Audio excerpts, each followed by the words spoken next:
நான் முதல்ல பேசிடுறேன். ஏன்னா சீமான் பேசினதுக்கப்புறம் நான் பேசி நிச்சயமாக யாரும் அதை ரசித்து கேட்க மாட்டீங்கன்னு எனக்கு தெரியும். இந்த டிடிடி படத்தினுடைய வெற்றி விழாவை கொண்டாட இங்கே வந்திருக்கின்ற திரையுலக பிரமுகர்களே, அன்பிற்குரிய பத்திரிகை நண்பர்களே, இந்த படத்தினுடைய வெற்றி மிகப்பெரிய மகிழ்ச்சி எல்லாரும் கொடுத்துருக்குன்னா அதுக்கு 2 முக்கியமான காரணம். ஒன்று, மிக அதிகமான பொருட்செலவில் எடுக்கப்பட்டு வெற்றியை குவித்த படம் இல்லை, அது முக்கியமான காரணம்.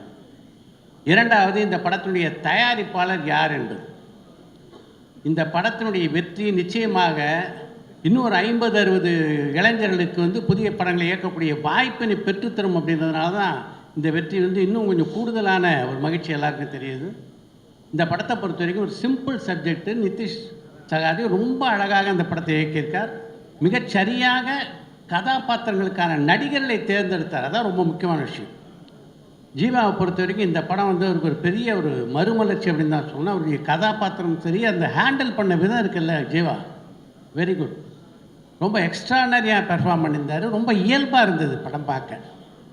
எப்போவுமே இது மாதிரி படங்கள் நடிக்கும்போது எல்லா கதாநாயகரும் நமக்கு ஒரு 2 பாட்டு, நமக்கு ஒரு 4-5 ஃபைட்டு இதெல்லாம் எதிர்பார்ப்பாங்க. அதெல்லாம் தவிர்த்து விட்டு இந்த படத்துக்கு என்ன ஒரு கதாநாயகன் நியாயமாக செய்யணுமோ அதை ஜீவா பண்ணியிருந்தார். அதுதான் இந்த படத்தினுடைய வெற்றிக்கு மிக முக்கியமான காரணம் அப்படின்னு நினைக்கிறேன். 2வது, கதாபாத்திரங்களுக்கான நடிகர் தேர்வு. ஒரு பக்கம் இளவரசி எப்படிப்பட்ட நடிகர் அப்படின்றது எல்லாருக்கும் நல்லா தெரியும். சரியான கதாபாத்திரத்தை கொடுக்கணும் இளவரசிக்கிட்ட. கொடுத்தா அதுக்கப்புறம் அவர் பார்த்துக்குவார் மிச்சத்தை. அதே மாதிரி இன்னொரு பக்கம் தம்பி ராமையா, 2 பேரும் மிக அழகாக இந்த கதாபாத்திரத்தை ஹேண்டில் பண்ணியிருந்தாங்க. இந்த படம் டிடிடி. இந்த படத்தினுடைய தயாரிப்பாளரை பொறுத்த வரைக்கும் அவர் M M D, man of Midas touch. அதுதான் இந்த படத்தினுடைய வெற்றிக்கு காரணம். இந்த படத்தினுடைய வெற்றிக்கு துணை இருந்த எல்லோருக்கும் என்னுடைய வாழ்த்துக்களை தெரிவித்துக் கொள்கிறேன். நன்றி, வணக்கம். நன்றி sir, thank you so much sir. பொதுவாக தேட்டர்லேருந்து வெளியே வரும்பொழுது ஒரு 2 ஹவர்ஸ்க்குள்ளே ஒரு சினிமா ரெவ்யூ வரும். ஆனால் வெற்றி விழாவில் திரைப்படத்துடைய ரெவ்யூ கொடுத்து பார்க்காதவங்க போய் படத்தை பாருங்கள் அப்படின்னு சொன்னதுக்கு மனமார்ந்த நன்றிகள் சார். Thank you so much. அது எங்கள் சித்ரா லக்ஷ்மன் சாரால் மட்டும்தான் பண்ண முடியும். Thank you sir, thank you very much. Seeman அண்ணா, உங்களுடைய வாழ்த்துக்கள். அனைவருக்கும் என்னுடைய அன்பும் வணக்கமும். தலைவர் தம்பி தலைமையில் இந்த படத்தை பார்க்குற வாய்ப்பு கிடைக்கல. தம்பி தயாரிப்பாளர் என்னுடைய மதிப்பிற்குரிய ஐயா கண்ணன் அவர்கள் அழைச்சி பாருங்கன்னாங்க. நேரம் இல்லை. ஆனாலும் எல்லோரும் அந்த படம் பார்த்துட்டு எல்லோரும் ரொம்ப நல்லா இருக்குது அப்படின்னு சொன்னதில் எனக்கு ரொம்ப மகிழ்ச்சி. உங்களுக்கு தெரியும், இப்போ பாடல்கள் வெளியீட்டு விழா எல்லா படத்துக்கும் நடக்குது. வெற்றிக்கு ஒரு விழாங்கிறது ரொம்ப அரிதாக இருக்குது. அப்படி ஒரு படத்துக்கு நடக்கிறதுல பெரிய மகிழ்ச்சி. குறிப்பாக என் தம்பி ஜீவாவுக்கு இந்த படம் பெரிய வெற்றி அமைஞ்சதில் எனக்கு ரொம்ப பெரிய மகிழ்ச்சி. அவருக்கு களத்தில் சந்திப்போம் படமே ரொம்ப நல்லா இருந்தது. அந்த படமே ரொம்ப நல்லா இருந்தது. இப்போ இந்த படம் அவருக்கு ஆண்டு தொடக்கத்தில் பெரிய வெற்றியை பெற்று தந்ததில் எனக்கு பெரிய மகிழ்ச்சி. ஏன்னா முழுமையான ஒரு நடிகர். அவருக்கு நடனம், சண்டை காட்சி, நடிப்பு, உரையாடல், உச்சரிப்பு எல்லாத்துலேயுமே ஒரு தனித்திறமை கொண்ட ஒரு கலைஞன் அவர். அதோட இயக்குனர் நிதிஷ் அவர் 2வது படங்கிறாங்க. ரொம்ப எங்கள் குரு சொன்ன மாதிரி பொருள் செலவு இல்லாமல் அதை எளிமையாக எடுத்து ஒரு வெற்றியை தொடுவது என்பது ரொம்ப அரிது. இப்போ அன்னைக்கு நாங்கள் பேசிக்கிட்டு இருந்தோம் அந்த குருவோட நிகழ்வில். இப்போ நல்ல கதை இருந்தால் யார் நடித்தாலும் படம் ஓடும் அப்படிங்கிறதுக்கு டூரிஸ்ட் ஃபேமிலி மாதிரி படங்கள் பெரிய சான்று. தம்பி விக்ரம் பருவம் நடித்து இப்போ ஓடிட்டுருக்க சிறையெல்லாம் பார்த்தா இப்படி ஒரு படம் தமிழ் திரையுலகில் இப்படிலாம் படங்கள் வருதுங்கும்போது திரையுலகிற்கான ஒரு மறுமலர்ச்சி காலமாக இருக்குது. புதிதாக நல்ல படங்கள் வருது. அது வரவேற்கத்தக்கது.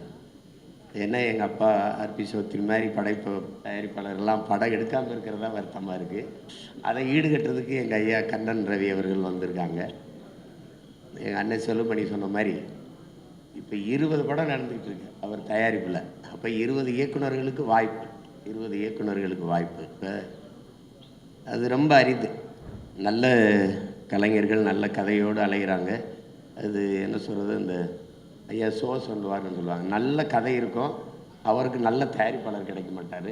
நல்ல தயாரிப்பாளர் இருப்பாங்க, அவருக்கு நல்ல கதை கிடைக்காது.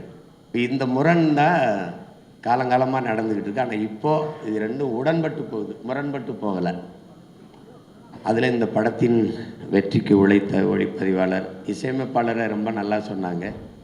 அப்பா சௌத்ரியே சொல்லிட்டார், பின்னணி இசை ரொம்ப அருமையாக பண்ணியிருக்கீங்கன்னு சொல்கிறாங்க. அதை ரீரிகார்டிங், பின்னணி இசை ரீரிகார்டிங் ரொம்ப நல்லா பண்ணியிருக்கீங்கன்னாங்க. நல்ல தலைப்பு வச்சுருக்காரு, தலைவர் தம்பி தலைமையில்னு. அது எல்லாரும் என்னை வந்து தலைவர் தம்பின்னு தான் சொல்கிறாங்க, எல்லோரும் எங்கள் தலைவரோட தம்பின்னு. ஆனால் எல்லோரும் நீங்கள் டீனே சொல்லிகிட்டு இருக்கிறீங்க. இங்கே எங்கள் டிடி வேற வந்து உட்காந்துருக்காங்க. அது தலைவர் தம்பி தலைமையிலே சொல்லலாம். அதை என்ன குரு, ரொம்ப நல்ல தலைப்பு. ஆனால் அது தமிழில் எழுதலை, அது எனக்கு ரொம்ப வருத்தம்.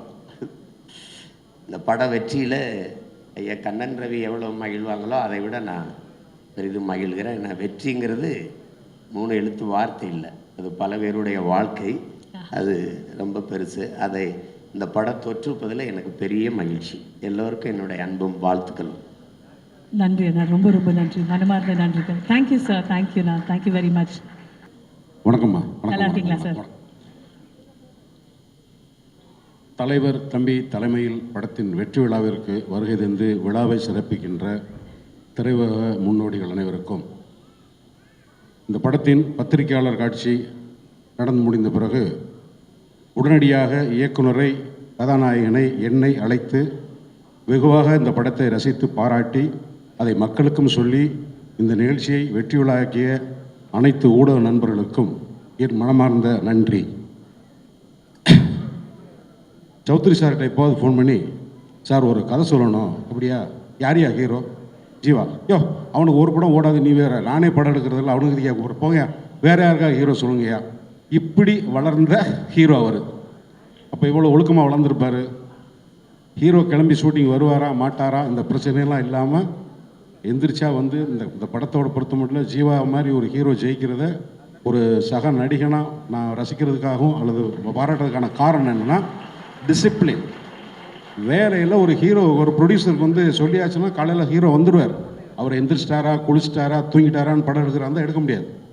அதனால் இந்த மாதிரி ஹீரோக்கள் இப்போ வந்தால் ஹீரோ தான் கம்மியாக இருக்காங்க. படம் எடுக்கிறதுக்கு ப்ரொடியூசர் இருந்தாலும் டைரக்டர் இருந்தால், டைரக்டர் புது டைரக்டர் நான் சீமான்லாம் கதை சொல்லி அலையும் போது அவர் மேடையில் பேசுகிறது கம்மி. சீமான் பாட்டு பாடி ஆடி டயர்டாகி சாப்பிட்றதுக்கு காசு இல்லாமல், பெட்ரோல் போடுறதுக்கு காசு இல்லாமல் அலைஞ்சு, அன்றைக்கி ஒரு 10 ஹீரோ இருந்தாங்க, எப்படியோ வந்துட்டோம். இன்றைக்கி இந்த தலைமுறைக்கு ஹீரோக்கள் கம்மி. அதனால் ஜீவா படம் ஓடுனதில் ஜீவாவோட அதிகமாக மகிழ்ச்சி அடைகிறது நான் தான். மேலும் இந்த படத்தோட director Nitish and cameraman Bablu, associate directors எல்லாரும் வந்து என்னென்னா, இப்போ இன்றைய சினிமாவுக்கும் தேவை ஒழுக்கமான டிசிப்ளினான ஒரு டீம். ஒரு நிமிஷம் கூட தேவையில்லாத பேச்சு, தேவையில்லாத சிந்தனைகள் இல்லாமல், அவுட் ஆஃப் ஃபோக்கஸ் இல்லாமல் சின்சியராக. இப்போ நான் அந்த படத்தில் கேரக்டர் பண்ணும்போது ஒவ்வொரு நாளும் நான் நடிக்க போகும்போது ரொம்ப எனர்ஜெட்டிக்காக போவேன்.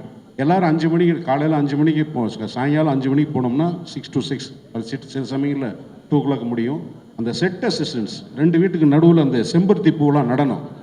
நாங்கள் 6 மணிக்கு போயிட்டு தூங்கிட்டு மறுநாள் சாயங்காலம் 5 மணிக்கு வருவோம். ஆனால் அவங்க 2 மணிக்கு வந்து ரெடி பண்ணால் தான் சாயங்காலம் பண்ண முடியும். அந்த பசங்க பேரெலாம் எனக்கு தெரியல. உங்களுக்கு வந்து நீங்கள் இருக்கிற திசை நோக்கி நான் இருகரம் கூப்பி கும்பிட்றேன்ப்பா. உங்களுடைய உழைப்பு தான் இன்றைக்கி இந்த வெற்றியாக மாறி இருக்கு. அதுக்கப்புறம் வந்து எனக்கு மனைவியாக நடித்த மணிமேகலை எங்கே இருக்காங்க? நான் வாழ்த்துக்கள்மா. இந்த மாதிரி ஒரு வெற்றி நடந்துக்கிற வள்ளி, அவங்க நக்லைட்ஸில் நடித்த, நம்ம பேர் மறந்துட்டேன். எல்லாத்துக்கும் நம்ம எல்லாரும் சேர்ந்து வேலை செஞ்சதில் இந்த படத்தில் வெற்றி நடந்தது. ரொம்ப முக்கியமான விஷயமா இன்னும் சொல்லணும்னா, இந்த மாதிரி டைரக்டர்ஸ், இந்த ப்ரொடியூசர்ஸை பற்றி சொல்லணும்னா ராவணக்கோட்டம்ன்ற ஒரு படம் எடுத்து சார் வந்து துபாய்க்கு ஆடியோ ஃபங்க்ஷன் அப்படின்னாங்க.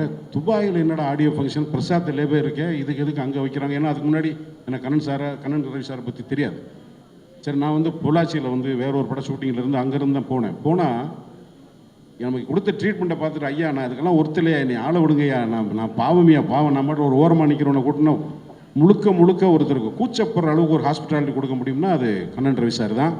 சரி, அவர் அப்படி இருக்காருன்னா தீபக்கு 16 அடி போயிடுறாரு. அதனால் உங்கள் ஹாஸ்பிட்டாலிட்டிக்கு, உங்களுடைய இந்த சினிமாவோட, நீங்கள் சினிமாவுக்கு வந்திருக்கிறதுக்கு எல்லாத்துக்கும் என்னோட நன்றி.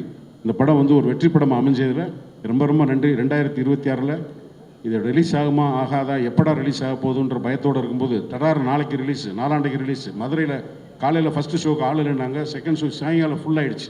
இந்த செய்தியெல்லாம் கேட்டு சித்ரா சார் நாங்கள்லாம் இருக்கும்போது பாரதிராஜ் சார் படங்கள்லாம் இருக்கும்போது இப்படி தான் எப்போவாவது ஒரு சக்ஸஸ் அமையும். அந்த மாதிரி நடந்ததுக்கு ரொம்ப ரொம்ப நன்றி. இவ்வளோ பெரிய ஹாலுக்குள்ளே சக்ஸஸ் மீட் நடந்து ரொம்ப வருஷம் ஆச்சு. கண்ணன் ரவி சார் ரொம்ப நன்றி இந்த மாதிரி ஒரு சினிமாவை செலிப்ரேட் பண்ணதுக்கு. Thank you thank you sir.